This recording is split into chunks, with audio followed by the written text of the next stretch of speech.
Hello everyone, this is ReachForTheSky. Sorry about the lack of uploads recently. I suppose I've just reached a saturation point with YouTube. I haven't really felt like uploading a video. I've kind of gone off video making. I've been uploading almost one video a day for about 6 weeks now, and it's just starting to take its toll. I'm not finding it very fun at the moment.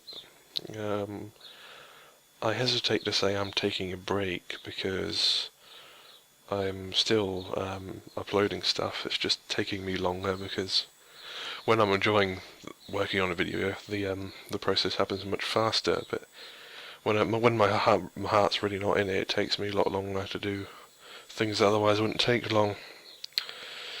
War Thunder is, well, I suppose I'm struggling to enjoy it at the moment, or at least I'm struggling to enjoy filming it. I've only played about 4 or 5 matches in the past week, so I haven't got the footage I need for my Bearcat video. I've written the script and recorded the audio for it. All I need now is footage in game, but I'm not really enjoying playing at the moment. So unless I force myself and record that footage, but it probably won't turn out very well because I'm not flying very well at the moment because I'm sort of, a bit bored of War Thunder. But sorry about that if you're waiting for a new video. I've gone off it temporarily. Hopefully I'll feel like it again, but please bear with me. You can unsubscribe if you want to. I understand people expect regular YouTube uploads, and sorry for letting you down. On to other news. Steam Summer Sale is over.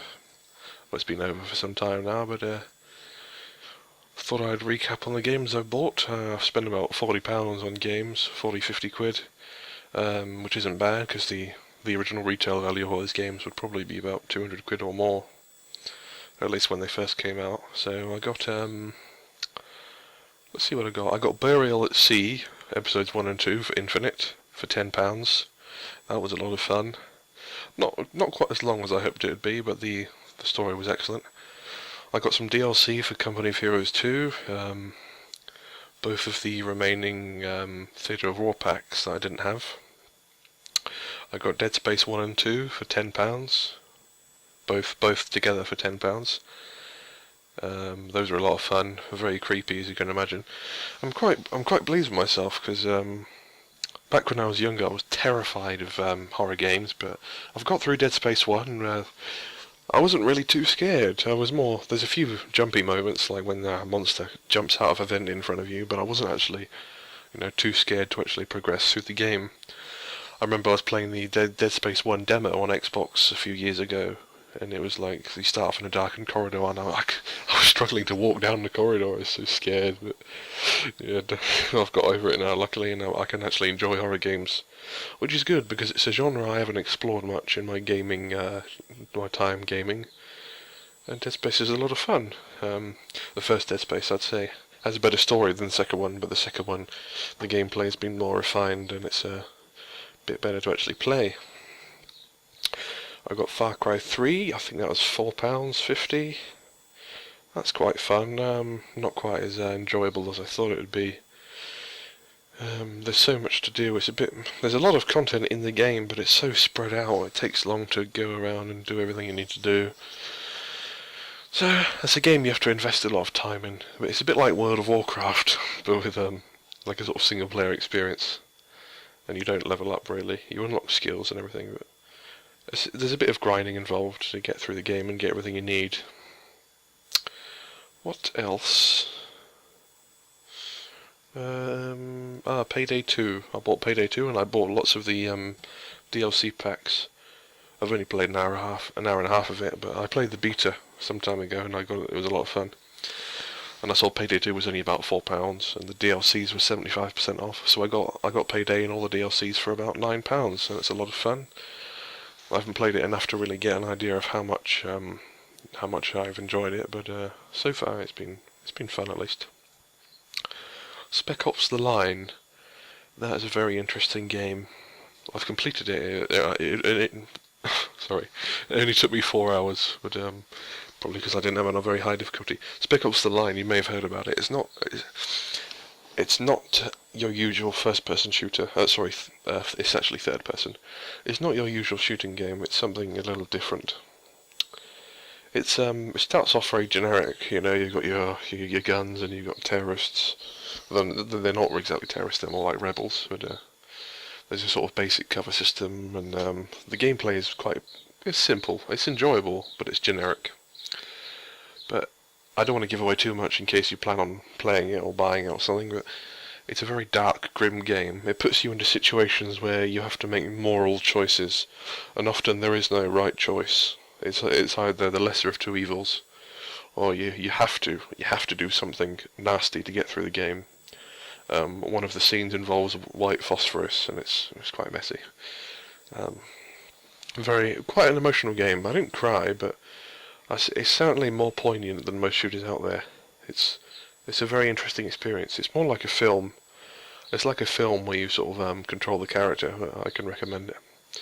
State of Decay, a third-person zombie survival base building hybrid. Not really. I'm not really enjoying it. To be honest, I just bought it because it was cheap. I heard quite a lot about it, so I thought, it's been a long time since I played a zombie game. It's okay, but I can't see myself playing too much of it.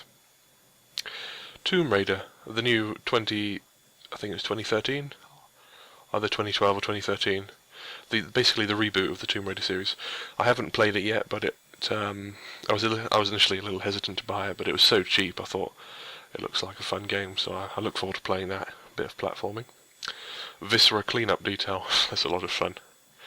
Basically, it's like a horror. It's like after a horror game. Like this is when you leave all the bloody bodies in the bloody corridors and blood and grime everywhere. And basically, you play a space cleaner where you come through into these horrible scenes with there's dead bodies and everything everywhere. But there's no actual combat. You're just cleaning up all these. Well, as the name suggests, it's viscera cleanup. There's viscera everywhere, and you've got to clean it up. So you go through and basically clean up after all these protagonists from horror games have come through and messed everything up. But imagine like Dead Space, like after you leave an area behind with all the dead bodies and blood everywhere, you play the guy that comes in afterwards and has to clean it all up. A unique premise. It's a lot of fun. Wargame Airland Battle. That's a lot of fun.